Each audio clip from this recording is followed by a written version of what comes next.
Assalomu alaykum hurmatli tinglovchilar.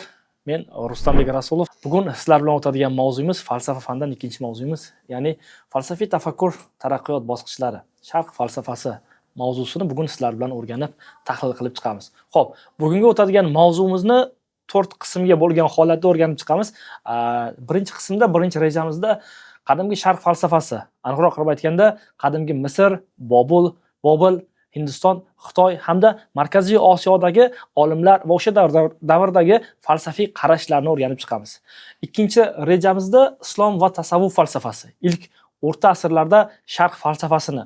Uchinchi rejamizda Temur va Temuriylar davri falsafasi. To'rtinchi rejamizda esa Temuriylardan keyingi ijtimoiy jarayonlar va falsafiy tafakkurni sizlar bilan ko'rib, o'rganib, tahlil qilib o'tamiz. Xo'p. Endi mavzumizni birinchi taqdimotidan, birinchi rejamizdan boshlaymiz. Xo'p, qadimgi Misr va Bobil falsafasi.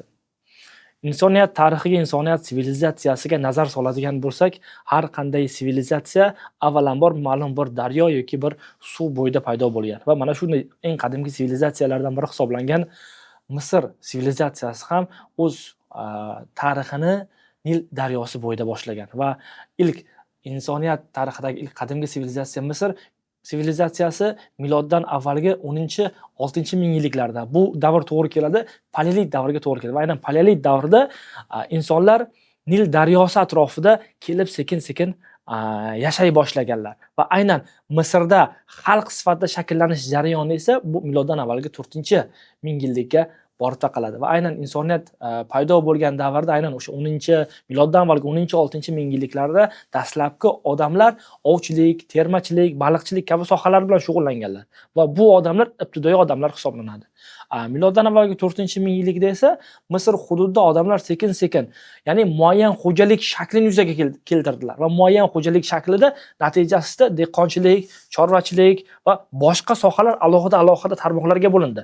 Xo'p, insonlarning muayyan xo'jalik shakliga o'tishi ularning tafakkurida, dunyoqarashida bir pog'ona rivojlanish, yuksalish bo'lganligini ko'rsatadi.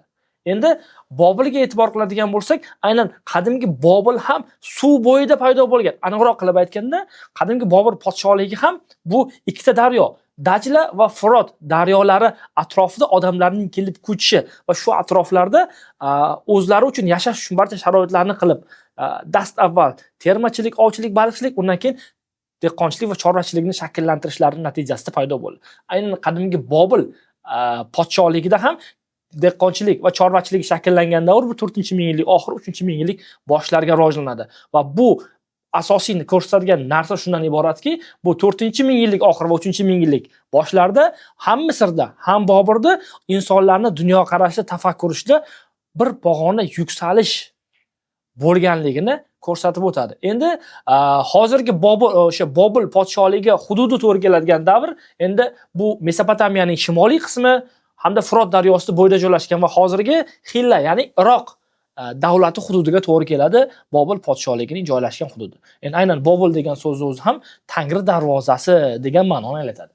Va aynan Bobil podshohligi turli xil davrlarda o'sha Akkad shohi Sargon haqidagi afsonalar, Ur davlatining 3-sulolasiga oid hujjatlarda ham Bobil degan so'z haqidagi bir aniq bir ma'lumotlar ketadi. Lekin Bobil podshohligi o'z cho'qqisiga qachon erishdi degan bir savol bo'ladigan bo'lsa, Bobil podshohligi o'zining cho'qqisiga eng asosiy bir o'z davrida yetuk sarkarda sifatida, yetuk hukmdor sifatida nom qoldirgan Hammurapi davrida o'zining cho'qqisiga erishdi. Nafaqat Mesopotamiyada, balki o'sha butun Markaziy Osiyo hududlarida ham, Oldi Osiyo davlatlari hududida ham tan olingan bir yirik podshohlik sifatida namoyon bo'ldi bu Hammurapi hukmronlik davrida.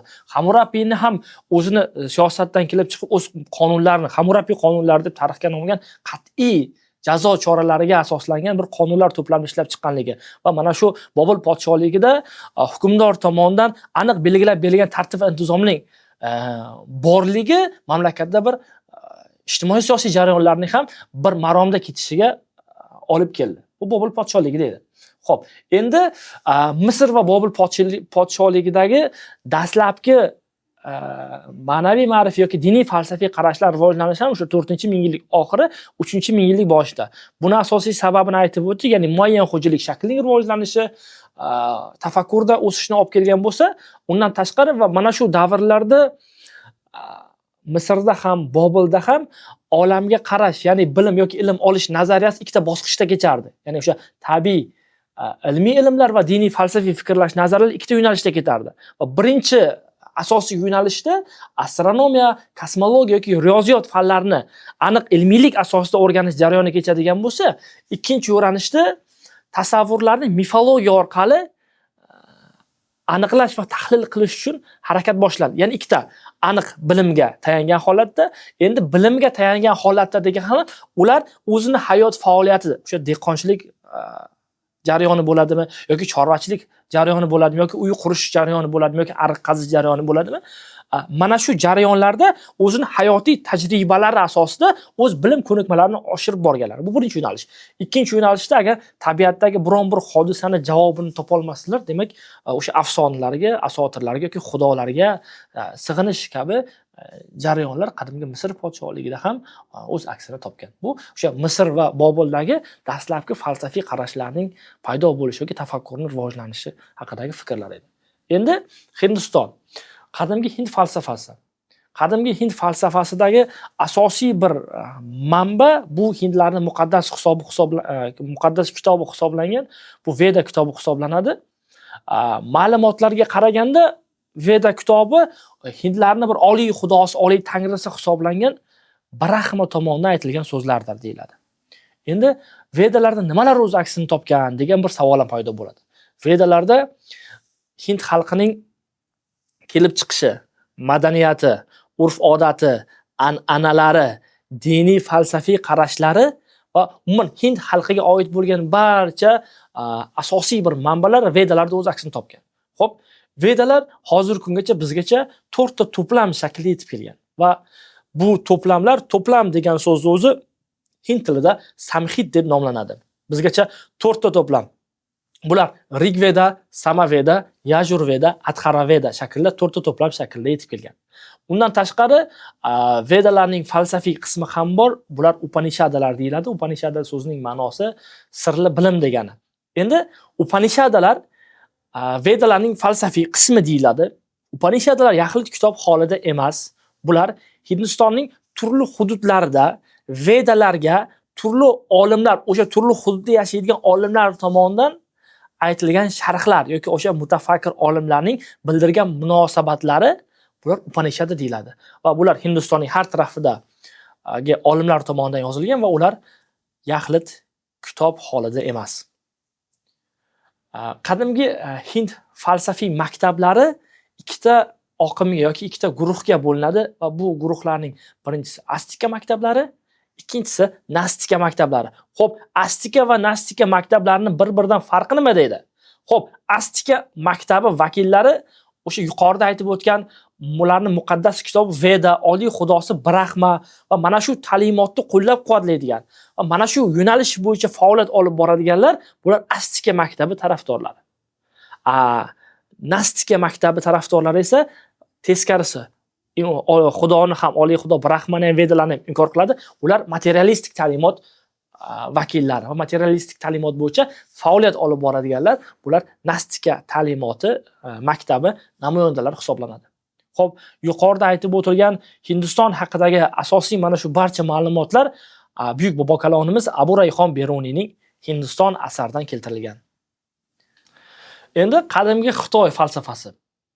Qadimgi Xitoy hududida qadimgi davlat bo'lgan va bu davlatning nomi Yuan In degan davlat mavjud bo'lgan va aynan Xitoy hududidagi qadimgi davlat hisoblangan Yuan Inda muayyan xo'jalik shakli eramizdan avvalgi 2-mingyillik o'rtalarida shakllandi. Ya'ni o'sha muayyan xo'jalik shakli yuzaga kelishi degani, ya'ni dehqonchilik, chorvachilik va boshqa sohalarda alohida tarmoqlarga bo'linib bir tizim shakllandi degan ma'noni anglatadi.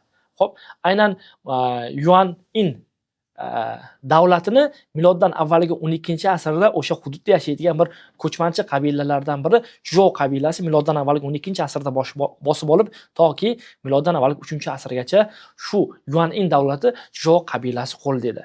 Xo'p, nima uchun aynan biz shu qabilaga yoki shu davlatga to'xtalib o'tdik degan o'rinli savol ham paydo bo'ladi. Buning asosiy sababi aynan Chjo qabilasida mashhur faylasuflar yetishib chiqqan. Va mana shu mashhur faylasuflardan biri bu Konfutsiy edi.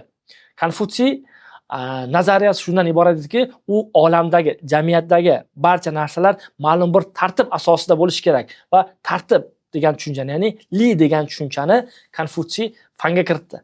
Aynan Konfutsiyning g'oyalari, nazariyalari ijtimoiy tenglik va adolatga qaratilgan edi. Konfutsiy o'z nazariyasida shunaqa bir ajoyib fikrlarni aytib o'tadi. Aytadi, olamni osmon boshqaradi, osmon irodasi taqdirdir, deydi. Shuningdek, inson deydi, o'ziga ravo ko'rmagan narsani boshqaga ham ravo ko'rmasligi, o'ziga ravo ko'rgan narsani boshqaga ham ravo ko'rish kerak degan bir fikrlarni aytadi. Shuningdek, shaxs faqat o'zi uchun emas, balki jamiyat uchun ham yashash kerak degan bir ajoyib fikrlar Konfutsiyga tegishlidir. Shuningdek, Konfutsiyning tenglik, ijtimoiy adolatga qaratilgan g'oyalari, konsepsiyalari butun mamlakatda 2000 yil davomida, aniqroq qilib aytganda, Xitoyda 2000 yil davomida davlat dini deb e'lon qilindi va 2000 yil davomida Xitoyda Konfutsiychilik milliy din hukm surdi. Konfutsiyning g'oyalari, nazariyalari va ta'limotlaridan butun Xitoy xalqi juda uzoq vaqt foydalanib kelishga muvaffaq bo'lishdi. Undan tashqari yana bir mashhur xitoylik faylasuf Lao Tzu. Lao Tzu fanga Dao qonunini kiritdi. Ya'ni Daosizmga asos soldi. Ya'ni Dao qonuniga ko'ra butun boshli olam, jamiyat, inson hayoti dedi in va yan o'rtasidagi azaliy kurashdan iborat.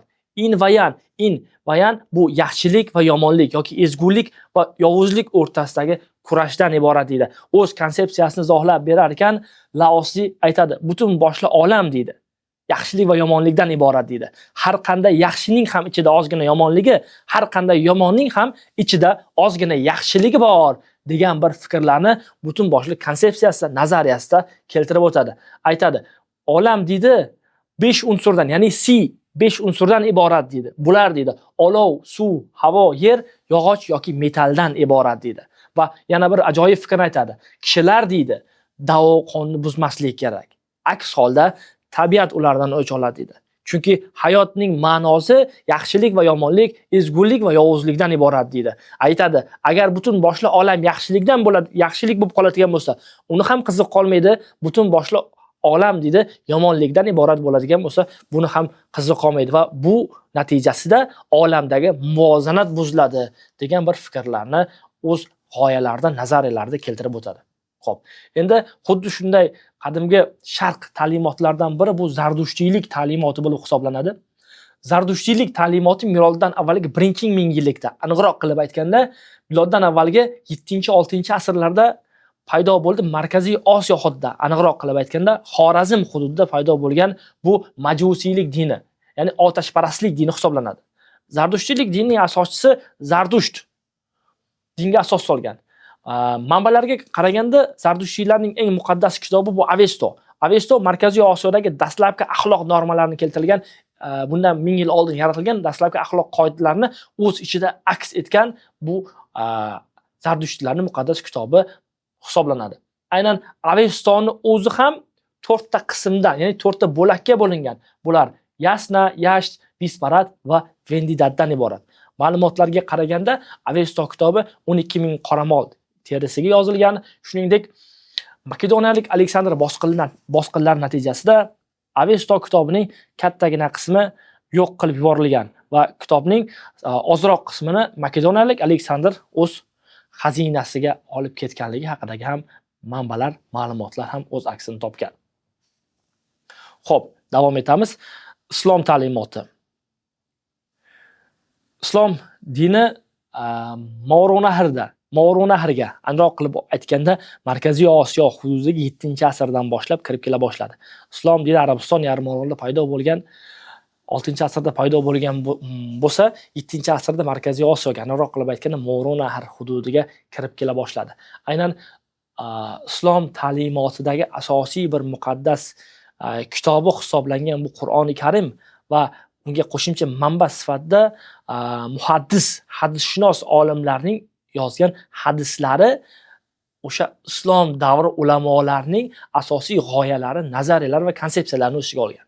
Aynan islom dini bu diniy aqidalarga asoslanib olam yaratilganligi, inson yaratilganligi, shuningdek Qur'oni Karimga o'zi tayanib fikr bildirilganda Allohning haqligi, uni olamning yaratuvchisi ekanligi, olam va insonning Alloh tomonidan yaratilganligi, odamzodning Tangri oldida mas'ul ekanligi kabi asosiy g'oyalar Qur'oni Karimda o'z aksini topgan.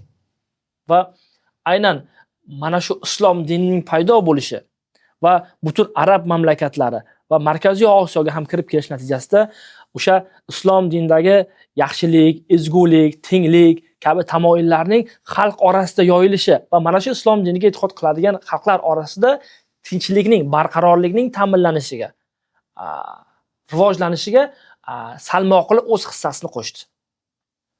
Undan tashqari tasavvuf falsafiy oqimi ham aynan islom dini doirasida paydo bo'lgan bir asosiy g'oya bu tasavvuf ta'limoti hisoblanadi. Ya'ni tasavvuf ta'limoti paydo bo'lishi ham islom ta'limotidan kelib chiqib tasavvuf ta'limotidan paydo bo'lgan.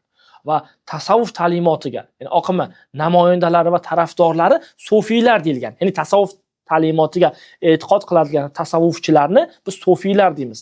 Va mana shu sufiylar degan so'zdan sufizm degan tushuncha ham paydo bo'lishiga olib keldi. Aynan Markaziy Osiyo hududida ma'naviy ma'rifiy sohasidagi ma'naviy ma'rifiy hayotda eng yuqori darajaga erishgan tasavvuf tariqatlari sohiblari bular Kubraviya, Naqshbandiya va Yassaviya kabi tariqatlarni biz ko'rishimiz mumkin va bu har bir tariqat o'zining yo'li, haqiqatga olib boruvchi yo'lni namoyon qilib ko'rsatib o'tadi. Xo'p, Kubraviya tariqatiga to'xtalib o'tadigan bo'lsa, Kubraviya tariqati asoschisi bu Najmiddin Kubro hisoblanadi va bu hozirgi Xiva shahrida tug'ilgan. Uning eng mashhur asarlaridan Sharhus Sunna val Masolih, Usul Ashara, Favoihul Jamoil kabi mashhur asarlari bor.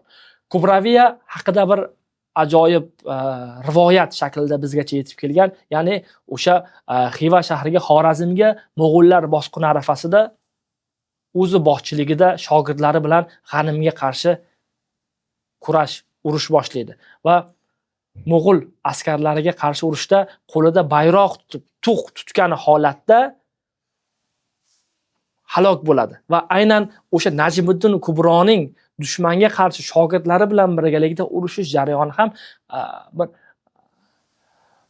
xalqni o'ziga bo'lgan ishonchini uyg'otishga qaratilgan bir nazariyasi, g'oyalaridan biri edi. Va Kubraviya tariqatining asosiy g'oyalari ham shundan iboratki, bu aytadiki, Tangriga o'z xohishi bilan yuzlanish kerakligi, har qanday lazzatdan o'zini tiyish, Allohga e'tiqodi pokligi uchun barcha narsalardan voz kechish, xilvatni ixtiyor qilish, uzluksiz zikr, haqqa muhabbat qo'yish, nafs balosidan ozod bo'lish, tafakkurga g'arq bo'lish, Tangri xushnudligini qozonish bu Kubraviya tariqatining asosiy mezonlari edi.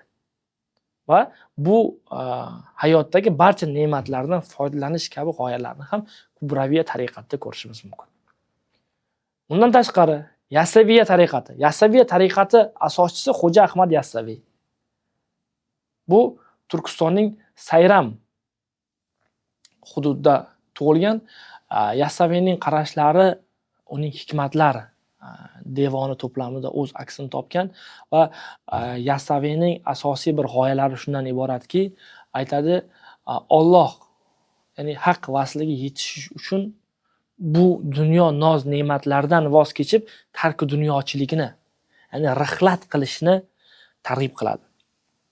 Ya'ni aytadi, u ko'p umrini riyozat, chilla, zikrga alohida e'tibor beradi va hayotining aksariyat qismi chillaxonalarda o'tkazadi.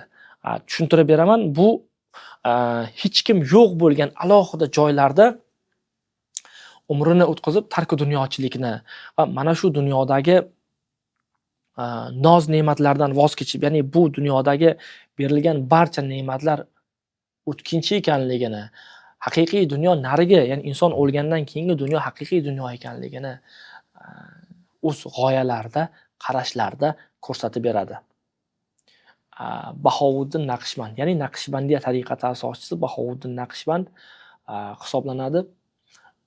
Uni Naqshbandiyaning asosiy bir g'oyasi shundan iborat ediki, dil ba yoru, dast ba kor.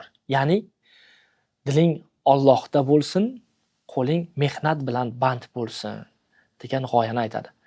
Naqshbandiya tariqatining boshqa tariqatdan, ya'ni Kubraviyadan, Yassaviyadan farqi shundaki, bu aytadi, shu dunyodagi noz ne'matlardan ham voz kechish kerak emas. Bu dunyoda ham keyingi dunyoni ham o'ylash kerak. Ya'ni keyingi dunyoni o'ylab, bu dunyoni unutib qo'ymaslik kerak dedi. Va mehnat qilish jarayonida qo'ling mehnat bilan band bo'lsin, ko'ngling esa Allohda bo'lsin degan fikrlarni aytadi.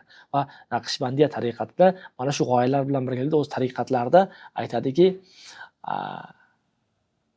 tariqatga yetishishi, ya'ni haqiqatga yetishish asosiy yo'li dedi, shariat, tariqat, ma'rifat va haqiqat orqali erishiladi. Ya'ni shariatsiz tariqat bo'lmagani kabi, tariqatsiz ma'rifat va ma'rifatsiz haqiqat bo'lmas degan fikrlarni o'z g'oyalarida Naqshbandiya keltirib o'tadi.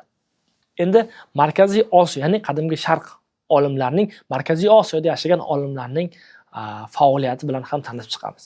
Endi aynan Markaziy Osiyo hududiga islom dini kirib keldi 7-asrda va buning natijasida islom dini yoyilishi va arab xalifaligining butun Markaziy Osiyo bo'ylab ilm fanni yoyishga ham xizmatlari katta bo'ldi. Va mana shu o'rinda Markaziy Osiyoda yetishib chiqqan olimlarning ham hissasi bundan kattadir.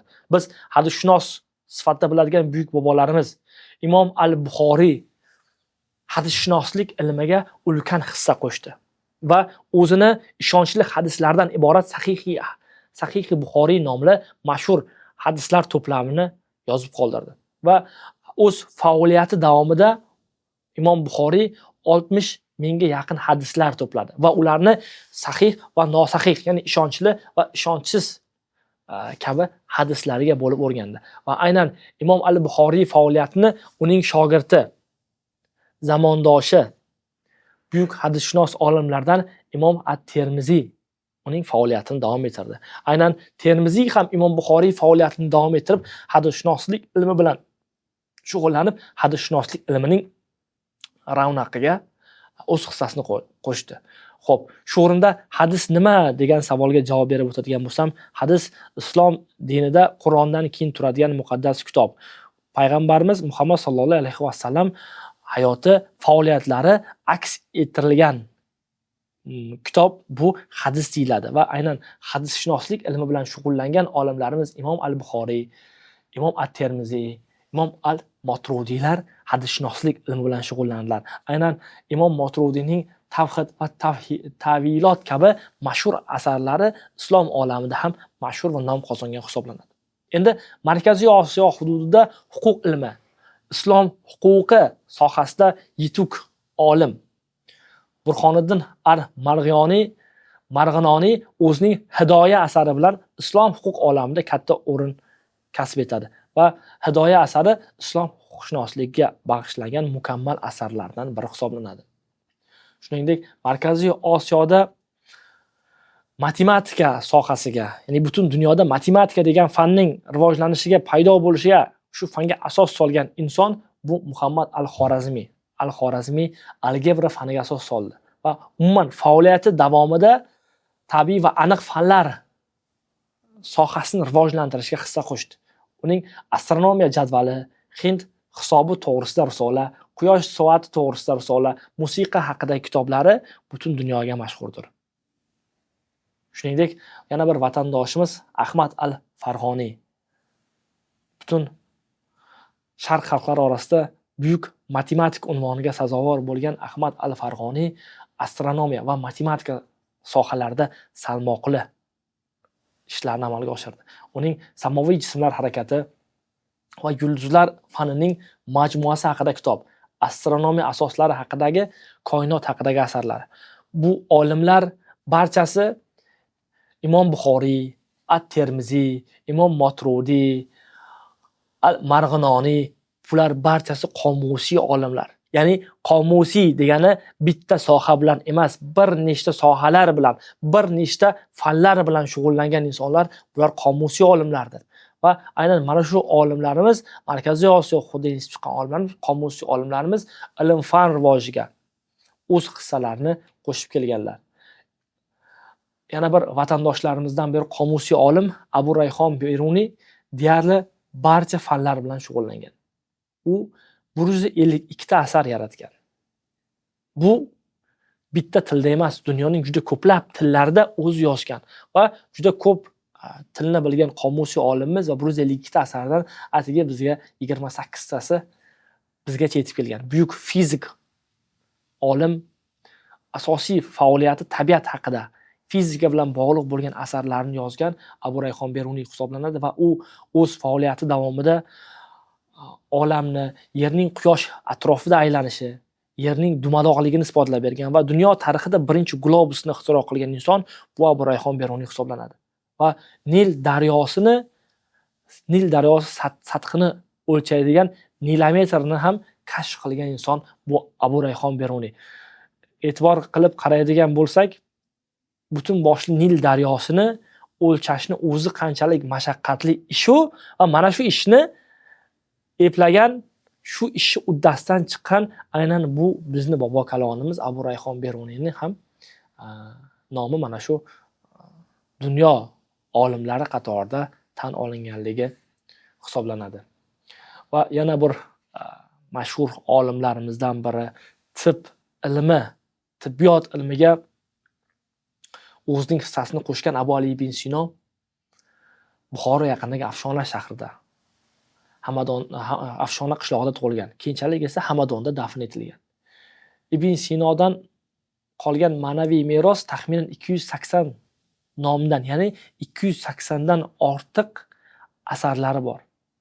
Ular tibbiyot, falsafa, mantiq, psixologiya, axloq, musiqa, farmakologiya, ya'ni bu farmakologiya bu o'sha dorilar bilan shug'ullanadigan. Ya'ni aynan bitta o'zini shifo kitobi, tib qonunlari, bilimlari kitobi, tabiat durdonasi va aynan mana shu asarlarni ham bu memuar asarlar hisoblanadi. Aynan bitta olib qaraydigan bo'lsak, tib qonunlari yoki shifo kitobidagi davolash ko'nikmalari va ko'rsatmalarni hozirgi kungacha ham Yevropa olimlari ishlatib kelishgan. Aynan Ibn Sinoning tib qonunlari asari to 18-asrgacha Yevropa tibbiyotida asosiy qo'llanma sifatida ishlatilgan. E'tibor qilinglar, 18-asrgacha Yevropa tibbiyotida asosiy qo'llanma va darslik sifatida Ibn Sinoning kitobidan foydalanishgan. Endi Temuriylar davri.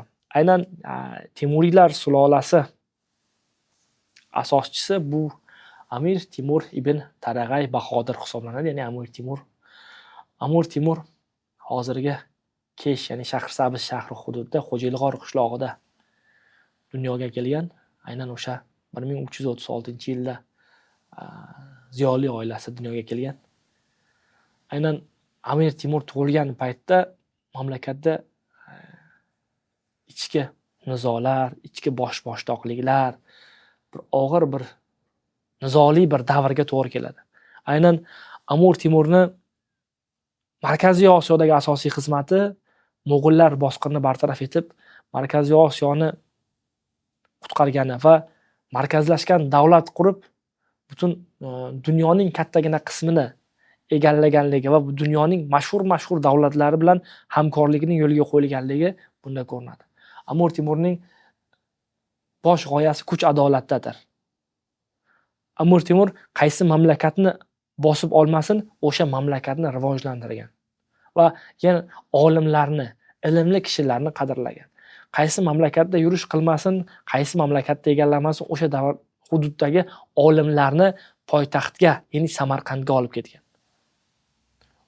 Va Samarqand shahrida butun ilmlilar, ziyolilar, olimlarni davrasini shakllantirishga erishgan.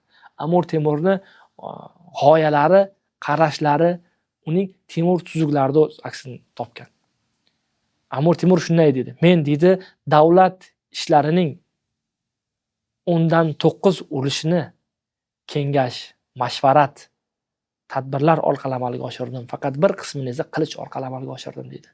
Ya'ni men faoliyatimni 9 qismini odamlar bilan kelishib, tinch yo'l bilan hal qilishlikni amalga oshirdim. Faqat bir qismigina esa juda og'ir vaziyatlarda esa qilichni ishga soldim degan bir g'oyalar ham uning Temur tuzuklari asarida o'z aksini topgan.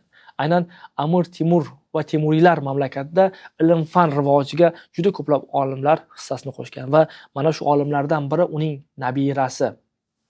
Ya'ni Amir Temurning o'g'li hisoblangan Shohrux Mirzoning o'g'li Mirzo Ulug'bek edi. Mirzo Ulug'bek butun boshli Samarqandda bir ilm maskanini yaratdi. Uning asosiy faoliyatlari, ya'ni uning yoshligidan unga ustozlik qilgan olimlar bular Qozoda Rumiy va G'iyosiddin Jamshidlar unga ustozlik qilishdi. Va o'z faoliyati davomida Mirzo Ulug'bek butun boshli Samarqandda o'z rasadxonasini, ya'ni astronomiya bilan shug'ullanib, osmon jismlarini o'rganish maqsadida Samarqandda o'z rasadxonasini qurdirdi. Va mana shu rasadxonani o'zini ham 1424-yildan boshlanib toki 1429-yilga borib mana shu rasadxona qurilishi yakunlandi. Va mana shu rasadxona natijasida olim Mirzo Ulug'bek osmon jismlarini o'rgandi va mana shu osmon jismlarini o'rganish natijasida o'zining 1118 ta yulduzdan iborat Ziji Jadidi Ko'ragoni nomli asarni yozishga muvaffaq bo'ldi. E'tibor qiladigan bo'lsak, 1118 ta yulduzlarning holati, o'rni va joylashuvlarini ko'rsatib berilgan mukammal asar. Undan tashqari Mirzo Ulug'bek matematikaga oid bir daraja sinusni aniqlash haqida risola, astronomiyaga oid Risolai Ulug'bek, tarixga oid 4 urus tarix kabi mashhur asarlari ham dunyo olimlari nazarda, e'tiborida turibdi. Xuddi shuningdek, Temuriylar davrining yana bir namoyandalaridan biri bu Zahiriddin Muhammad Bobur. Zahiriddin Muhammad Bobur Andijonda Umar Shayx Mirzo xonadonida tug'ildi va ozroq Andijonda o'z faoliyatini amalga oshirgandan keyin keyinchalik Hindistonda ulkan bir saltanat, ya'ni Boburiylar saltanatini tuzishga muvaffaq bo'ldi. Bobur davrida Hind diyori gullab yashnadi, madaniyat yuksaldi. Diqqatga e'tiborli jihati shundaki, Hindistonning 20-asrdagi eng atoqli kishilari Mahatma Gandhi, Javharlal Nehru ham Bobur va Boburdan keyingi Boburiy hukmdorlar, Shohjahon, Avrangzeb va Akbar kabi Temuriyzodalarga juda katta baho berganlar. Ya'ni ularni Hindistonni rivojlantirishga qo'shgan hissalarni mana shu 20-asrdagi atoqli Hind namoyandalari Mahatma Gandhi va Javharlal Nehru ham alohida ta'kidlab o'tadi. Boburning memuar asari bu Boburnoma asari hisoblanadi. Boburning butun hayot faoliyati, Markaziy Osiyoda, Andijonda, Mo'g'runaharda qilgan ishlari va o'sha Hindistonga borib amalga oshirgan barcha ishlari mana shu Boburnoma asarida o'z aksini topadi. Undan tashqari huquqshunoslikka oid Mubayyin, aruz ilmiga oid Mufassal, musiqa bo'yicha musiqiy kitobi, harbiy ishlari bo'yicha esa har kitobini ham yozganligi Boburni ham butun hayoti ilm bilan kechganligi, qomusiy olim ekanligidan dalolat beradi. Temuriylardan keyingi ijtimoiy jarayonlar va falsafiy tafakkur rivojlanishi uchun juda ko'plab olimlar o'z faoliyatlari, mehnatlari bilan xizmat qilganlar. Ya'ni Markaziy Osiyo olimlaridan bular Alisher Navoiy, Jomiy, Lutfiy, Ogahiy, Boborahim Mashrab, Bedil, Anbar Otin, Ahmad Donish, Berdaq, Behbudi, Abdulla Avloniy, Fitrat va juda ko'plab olimlarning xizmati beqiyos. Xulosa o'rnida shuni aytib o'tish kerakki, aynan har bir xalqning dunyoga taralishi, dunyoda o'z o'rniga ega bo'lishi o'sha hududda yetishib chiqqan olimlarning o'rni bilan belgilanadi. Markaziy Osiyoda mana shunday buyuk olimlar yetishib chiqqan. Va Markaziy Osiyoda o'sha qadimgi Sharq davridan yoki Temuriylar davlatining rivojlanganligi va butun markazlashgan butun Markaziy Osiyo hududida butun dunyoda o'z o'rniga bo'lgan saltanatning paydo bo'lishi, ilm o'chog'ining shakllanishi Bu shu hududda yashagan olimlarning qilgan mehnati va mana shu olimlarning o'z faoliyatini amalga oshirish uchun o'sha hududdagi Temuriy hukmdorlarning yaxshi sharoit yaratib berilganligi ham yaqqol namoyon bo'la oladi. Aynan oxirida Mahmudxo'ja Behbudiy, Abdulla Avloniy va Abdurauf Fitrat kabi jadid bobolarimiz bu jadid so'zi bu yangi degan ma'noni anglatadi. Yangi usul maktablarini joriy qilib, aynan o'sha Rustumzem davrida Markaziy Osiyo, aniqroq qilib aytganda O'zbekiston hududida jadid bobolarimiz ilm, ma'rifatni yoyishga, xalqni ilmli qilishga harakat qilgan olimlarimiz hisoblanadi. Bugun sizlar bilan o'tadigan mavzumiz mana shundan iborat edi. E'tiboringiz uchun tashakkur.